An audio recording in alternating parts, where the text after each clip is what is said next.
All right. Hello, everybody. This is turn 4 and episode 3 of My Path to Ascension begins here. A Dominions 5 Let's Play, my first one. It's going okay so far, or it was. We'll see how it does this turn. We got another explaining Homestuck message. I'm only looking at these turns as I open them to do this Let's Play, so whatever thinking I'm going to do, whatever reacting I'm going to do, whatever planning I'm going to do, I'm trying to do it all during the Let's Play. So if sometimes I pause for a while and am silent, it is because drops of blood are forming on my forehead as I attempt to understand a joke or decide how we're not going to get rushed and killed, despite the fact that we didn't take a god that lets us not get rushed and killed. So, a messenger about Homestuck. A crippled unit died during a march. This is a wonderful new feature in Dominions 5. Sometimes your soldiers will be wounded badly after a battle, and because you moved your army, they will die before they get where they're going. Hopefully it wasn't anyone too important. It can't be, or it would say he was a commander, so probably an archer or a spearman. Let's see how this turn's battle went. Now, last turn I mentioned morale a couple times, and I pointed it out as a number, but I didn't really talk about how essential it is to battle. So, the way that we win this battle is by killing or routing all of these units. These guys are in squads. There's probably 2 squads here. There's a squad of archers and a squad of warriors, and then there is a shaman commanding them. The goal with our cavalry last time was to send them around the side and hit the back, and then once all the leaders are dead, the army will rout. We don't have any cavalry with this army anymore because they had to fight too much and routed themselves. How do units rout? Well, they have this morale number. Notice these guys are only morale 8. They have a base of 9, but they're in a weird form. They're in a weird formation that makes them more likely to rout, and then they get a +1 for being in their home province. Total of 8. The way that this will work is that once they take casualties, there are certain thresholds at multiples of their hit points. Like I think the first one is at like 10% HP, but there's a big bonus, and then there's one at 20% HP, and then one at like 40% HP. I'm not sure what the exact numbers are, but as their squad, the whole squad, takes damage, they will have to roll dice and add those dice to this number and compare it against a target number that changes depending on how hurt the squad is. I think probably both numbers get die rolls added to them. I don't actually know though. We'll see if we can find a morale check in the log here. I thought I saw one yesterday, which was cool because they weren't in the log in Dominions 3. So the goal is to do enough damage that these guys run away. Actually killing all of them is a lot harder than routing them. Now, to that end, these guys out front here are here to attract arrows, and they'll be spread out so they don't get hit too hard by them, but also because we want them to be close enough that they're going to soak up a little bit of the hit point damage so these guys take longer to rout. I think I didn't get the spacing right for that still. I should probably put them all the way forward. Let's see. I'm going to put it on fast speed. Here we go.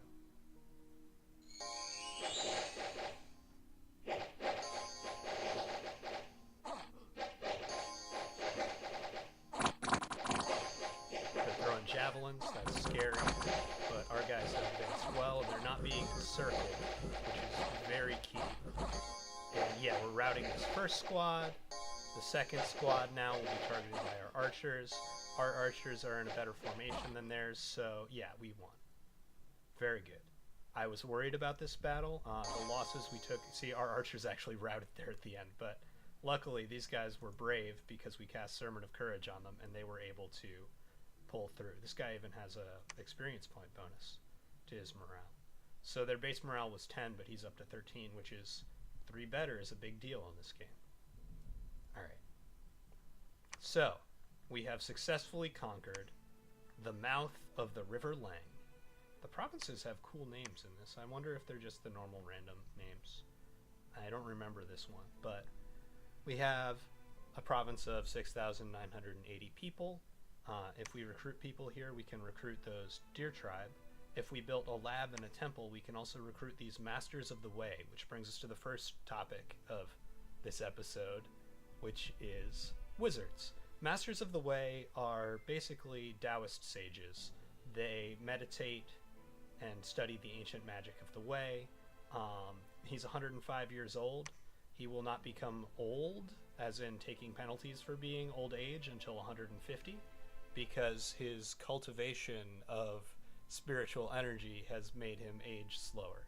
I'm going to mispronounce every Chinese word I ever try to say in this, and that's not because I'm not trying, it's just because I'm bad. There is a genre of terrible web novels. The name of the genre is the same as the name of the genre of film that Crouching Tiger, Hidden Dragon is, and so are a lot of other ones, like Chinese Ghost Story is a good example.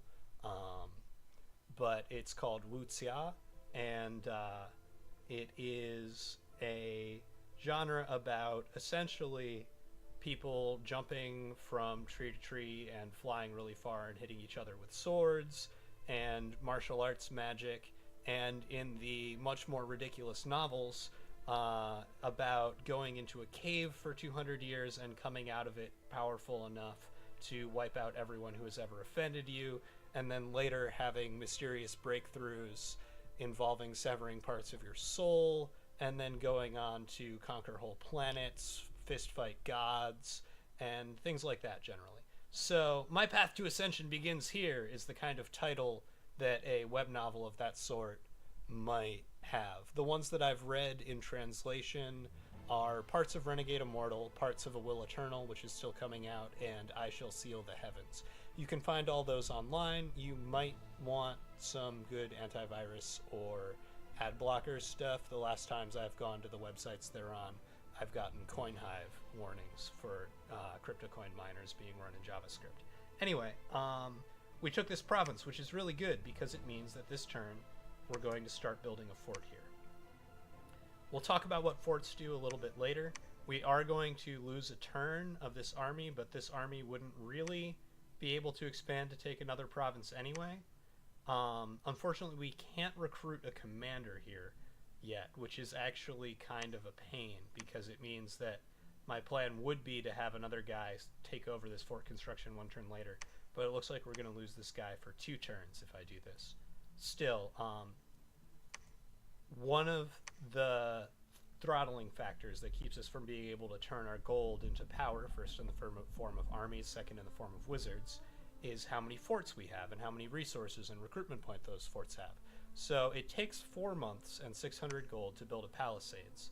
So here on turn 4, we're going to start building our first fort so that we'll have 2 forts pretty soon. The fact that these Masters of the Way can be recruited anywhere you build a lab and a temple is important, because labs and temples cost gold to build, but they only take 1 turn. So we'll be able to get some quickly set up places for those. Now, how important are those wizards? So we've recruited 3 of these little geomancers. They're all old. They're 55 years over 50. I think there's a little bit of randomness in that. Yeah, this one's 58. This one's 59. What it means to be old is that every year in, I believe, late winter, when the year flips over to the new year, every unit that is old will make a check to determine if it gets any afflictions or diseases. Christmas time is the time that all the diseases and afflictions are handed out. And although I guess the Chinese New Year, anyway, the Chinese New Year should actually mean that their afflictions happen on some other date, but they don't. They happen then still. We took Growth 3, which gives you a bonus to those aging checks, so hopefully none of these guys will start to fall apart in a year. We should get a couple years use out of most of them. But eventually some of these wizards are going to start to fall apart from being old. That's okay, because we're going to be throwing them in large numbers into hell battles if we survive long enough to get to that point. Individually, these guys aren't that good. They have 1 earth magic and 1 astral magic. However, astral magic eventually lets you mind meld with other astral mages into larger collections of mages that make you able to cast more powerful spells, potentially at the expense of the life essence of the wizards who are providing their power to you. So a lot of these guys are probably going to die in battle unless I'm very, very careful and really good at scripting, which I think I'm only pretty good at scripting, so we'll see. Let's go over who all of our commanders are finally. So we can recruit ordinary scouts. They cost 1 recruitment point, 25 gold, 4 resources. Recruitment points are a resource for commanders. This fort, which is a fully upgraded capital fortress, a fortified city, in fact. Oh, that's cool that we get fortified cities. Actually, I didn't know that. That's awesome. They build a little bit faster, I think, than some of the other ones. I'm not sure about that. I'll have to check. They might be more expensive. But they have good values here. This is administration. Administration gives a bonus to gold from the province that it's in. I think it's about 10% of the administration value. No, it's definitely more than that. I think it's half of the administration value, so we get a 25% gold bonus. So if we completed a maximum fort here, the income of this province would go from 49 to 75. I should probably find higher income provinces like this one to build forts on, but we really want to start building a fort as soon as possible, and I wasn't sure we could take that higher income province with that little army. We came very close to not taking this province with that little army. So,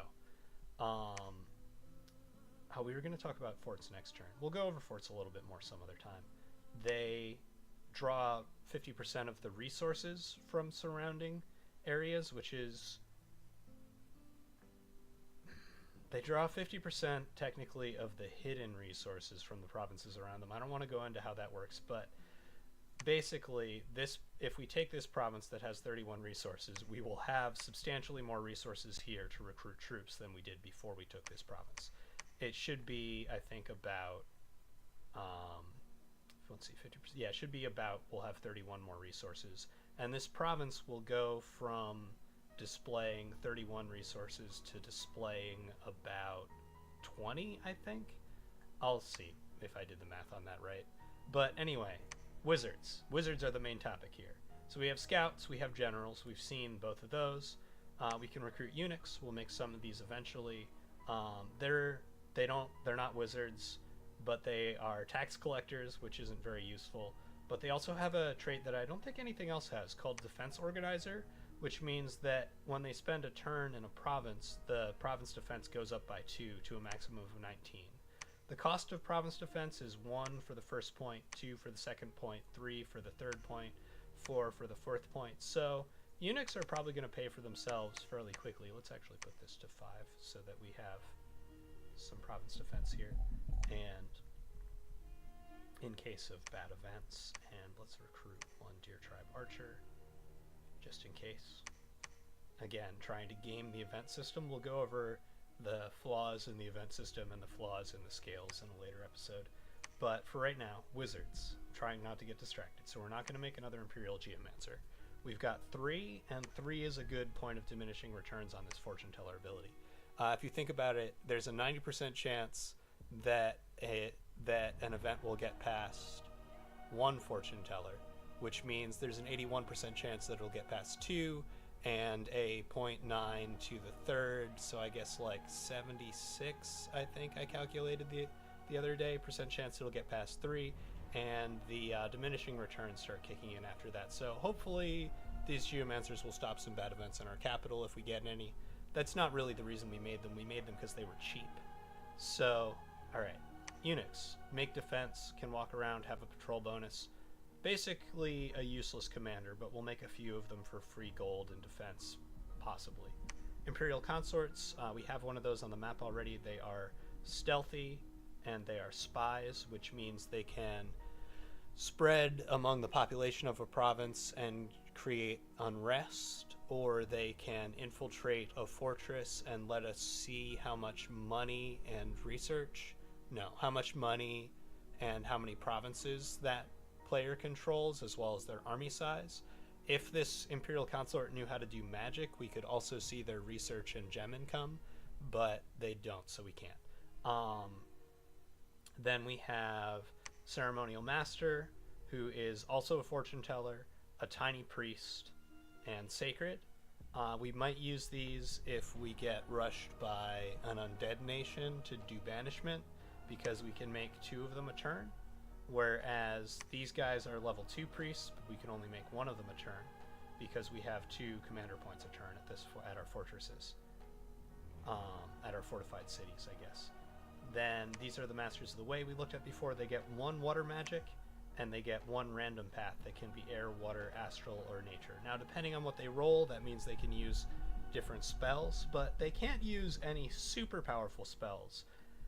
They're not all that cheap as researchers.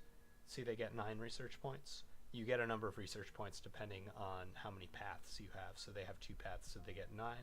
We'll get +2 to that because of our magic. I shouldn't be talking about scales too much right now. We'll get to that later too.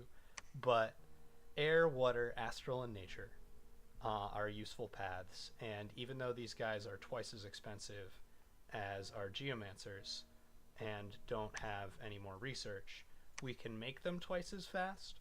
And our bless means that they'll get bonus magic range and magic penetration, which means that there are some spells that they can use to be severely annoying to powerful individual units, which, depending on who we have to fight, will be very useful. Then we have an apothecary. The apothecary is just a nature 1 mage, but it can cure diseases. We'll probably make a few of these to help our old men mages not fall apart. Then we have the alchemist of the 5 elements. These guys can be recruited anywhere, so I probably won't make too many of them in the cap. They're also disease healers, so I should definitely make them instead of the other ones. And they have 1 nature. They get a random path that can be fire, air, water, or earth. And then they get a 10% chance of getting a second random path that can be fire, air, water, earth, or nature. So they can get a lot of different path combinations, which are mostly pretty useless, but some of them are useful, and they can cast little interesting spells. We're going to make some of these. I'm not sure we're going to make them at our first capital fort. We'll see. In terms of research points per turn, again, they're only 9. Then there are Ministers of Magic, who are 11 research points a turn, and also only 65 gold. So if I wasn't looking for fortune tellers and just for research per turn, I should have been making these, especially because they have a 10% chance of having another path. So they have air, water, earth, and astral, and then a random chance of possibly having another air, water, earth, or astral. And they have Adept Researcher +4, which means they get an extra 4 research points. Which means they should be, The other ones were 9 and had 1 path. These guys are showing 11. That's interesting. I should recruit one and see what the actual number turns out to after our magic bonus. Anyway, here's the geomancers we've been making. They're cheap and they'll be effective in battle in large numbers, which is why we've been making them so far. Here's a commander we might make one of someday. This is a Prince General. He's a sacred unit who can't bless himself and has a power called Strength of the Spring. Strength of the Spring is why we're not really using our Sacred Cavalry. It means that in Spring, these guys have like 16 hit points, but in Fall, they have like 6. And the advantage of having 16 hit points in the Spring is not really worth the disadvantage of having 6 hit points in the Fall, because it means that they die very, very, very easily sometimes and aren't all that much more durable in the Spring. Not a very well thought out ability on this unit. If we took a really big weird bless on them, they might be good, but we wanted lots of money, so we didn't spend our points on that bless. Pretenders are done with a point buy. When ours wakes up, I'll talk for a while about the point buy. The point buy is one of many exciting ways to lose the Game of Dominions before you start playing the Game of Dominions. We'll get to talking about that eventually. Okay, so last 2 most important wizards. Here is our first cap-only wizard, which means we can only make them here in our capital city. This is the Imperial Alchemist. The Imperial Alchemist is a very weird wizard. He starts with 1 in a whole bunch of paths, 2 nature, and then he has a random, another 1 in one of those elemental paths, and then a 10% chance of another random. So these guys are good. They can heal 2 diseases a turn, very nice. They have an alchemist bonus, so do the other ones. That means that they can turn gems into gold with the bonus. And they, like all nature mages, help keep your troops fed, which is a fun mechanic. But There's a lot of spells these guys can cast, but most of them aren't very powerful because they're low path. They're pretty good at nature magic and can occasionally, well, like one time in what, 50? Yeah, can very occasionally be very good at nature magic. But mostly, what we'll be using them for in early game is site searching. One of these guys going to a province and search will turn up a lot of magic sites for not a lot of turns of one of our wizards walking around looking at sites. And then in later game, we'll be able, even though they don't have astral magic, we'll be able to plug them into our spell circuits using a magic item, which is something we haven't thought about at all yet, but we'll get there eventually. Then these are our last wizard. They are basically the same as our pretender god, but they don't have a cool enchanted sword in addition to having a whisk. They can't fly, they're bad at fighting, they have less hit points, and their paths are different. They only have Astral 1, Earth 1, Water 2, Air 1. They're level 2 priests, they're sacred, and they definitely get an air, a water, an astral, or a nature, and they have a chance of getting an air, a water, an astral, or a nature also. So our paths are kind of all over the place. We're good at all of the elements. We have access to 2 of the sorcery paths, but we don't really have any high path units. This is more like late ages nations than it is like early ages nations, and it's more magic diversity even than most of the Middle Ages nations have. There are 3 eras of this game. In each of those eras there are different units, and the stories of the nations have changed. Some nations come into existence, others cease to exist. But in early ages, lots of people have really high paths like 3s and 4s and not a lot of magic diversity. In Middle Ages there's a little bit more diversity, but the paths are lower. And in late ages, most civilizations have a lot of magic diversity but not a lot of high paths, although there are exceptions to that. So that's our wizards. I think that, let's see, 17, 19. We're going to make, well, we don't have enough gold to make someone expensive this turn, and we want to make more of an army. Let's figure out the army first. So we've got this commander moving back from here. Are we recruiting another commander here? Or not? We should be. Man, this little militia is never going to finish. Man, we're going to be really strapped for gold this turn because of the expense on that. But we do want to leave this defense of 5, because if a random event happens there, we could lose the fort. Alright, so let's make 1 Minister of Magic for the research, because he's cheap, and because I want to see what the final number he turns out with here is, so we can see how the calculation works. And then also for units, what we have so far is we have about 12 cavalry, and we have 12 footmen. So that's pretty good. We're going to get some archers this turn. Right? Light infantry, archers, and militia. Yeah. Archers will be good against that. How many archers can we get? 10, 11. Honestly, how many cavalry can we get? About 10, and we run out of gold first. So let's get about 8 archers and 7 archers? Yeah. Alright, forget archers. Let's just get cavalry. And a couple extra spear guys. Until you have, like, more than a couple of something, it's not really worth it to bother recruiting them.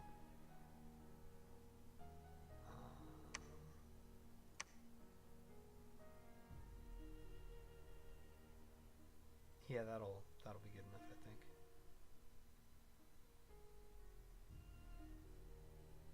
Sorry, trying to solve a little. Oh, that's perfect. There we go. Cool.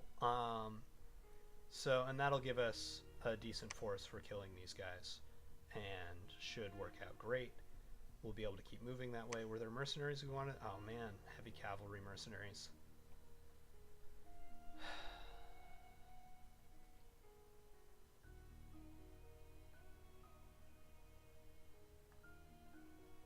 No, we'll be alright. We're gonna be frugal and not spend money on mercenaries for right now. So here's a third small wizard. I want to start getting these bigger ones as soon as possible. They're not more total research per turn because they take 2 turns to recruit after magic modifications. Like these guys are actually worth 11 because we get +2. But they will be able to search for sites more efficiently, and eventually we'll be swimming in weak wizards from our other forts, and we can only get the big wizards from this one. So that's the plan. Alright, we made it to this throne. It is the Throne of Winter, which would be pretty good for us. This is a mage we want. Our Dominion would get cold +1, which is actually good because we took heat 3, so it'll make our people have air conditioning and feel good even though it's perpetual summer. Yeah, we should definitely take that. Infantry, let's see, light infantry. Okay, so there's a sorcerer here. It's probably not going to be too bad. We'll send somebody to see what the details are, but throne provinces have tougher defenders, so we can't really think about, yeah, it's a lot of cavalry. We can't think about taking that one for a while. We are going to send our scout a different direction now. I think down this way to see if someone started like down over here. Other players have definitely loaded this map and played test games on it to see where the start positions of the other nations are or are likely to be. I think I'm not going to do that just because it's more fun to be surprised. I did find out through talking to people and hints that he dropped that the Kerbal Space Program player, Nuclear Monkey, who will also be video let's playing this series, is down here in the ocean somewhere, and we have discussed things and come to an agreement about letting him take a few provinces over here so that he can go into the ocean and take these oceans as well, and being mostly peaceful unless situations change. So I'm glad I was able to get that diplomacy done. That is, I believe, turn 4 of this wonderful, beautiful game. We don't have any expansion this turn. That's a mistake. We want to get 15 provinces by the end of year 1, and we are not on track to do that. But we do have a fort coming online, which will help us start building more armies, so hopefully we'll catch up by the end. Just a quick addendum to the turn here. Made a couple mistakes, got to talk about some military disasters, and just remembered some things I wanted to do. So, this battle, a bad thing happened. Some of our archers died, only 4 out of 13, but because of that they routed. And if we go down here to retreat details, 9 units dispersed and retreated. Only 4 of them made it back to friendly territory. This is a lot more punitive than it was in Dominions 4. It used to be the guys would all end up safe when they ran away. Now they didn't, and there's just 4 archers here. I'm going to give them to this guy, and he's going to bring them with him to the capital, but I didn't want to leave those guys just lying around there, and I did want to talk about my cool formation and the downside of it. So these guys being out front like this act as an arrow sponge, and they're spread out so they don't get hit by quite as many arrows, but being in that formation does lower their morale a little bit. And I didn't order this guy to buff their morale with Sermon of Courage like I did last turn, and I really should have, because even though we were able to win this battle, largely because our melee guys weren't getting slaughtered by arrows as they closed. So again, there's this round where they're passing through that's scary, but it looks like nobody got hit too bad there. If these guys routed, we would have lost the battle for sure. So I still think this was the right decision. I just wish we still had some horsemen from the turn before.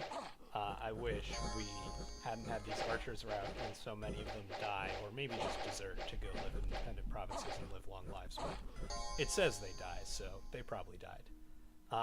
That's it. That's the mistake I wanted to correct. Thanks. Oh, and I'm not an idiot. I figured it out. These guys have 11 research because they only have 1 path and +4 inspiring researcher. And these guys have 9 because they have 2 paths but no inspiring researcher. That's how the numbers work out. We don't actually have to recruit one to see how it works. And they're not going to be as useful in battle or for cross paths because we have other guys we're going to want for those cross paths. So we're going to grab another Geomancer. This has been Zach. This is My Path to Ascension Begins Here, a middle era or middle age TNG Let's Play of Dominions 5. Thanks so much for listening. I'm having a lot of fun. This map is great. We are going to perish in space, but we will learn the true meaning of something, I hope. I don't know. Bye.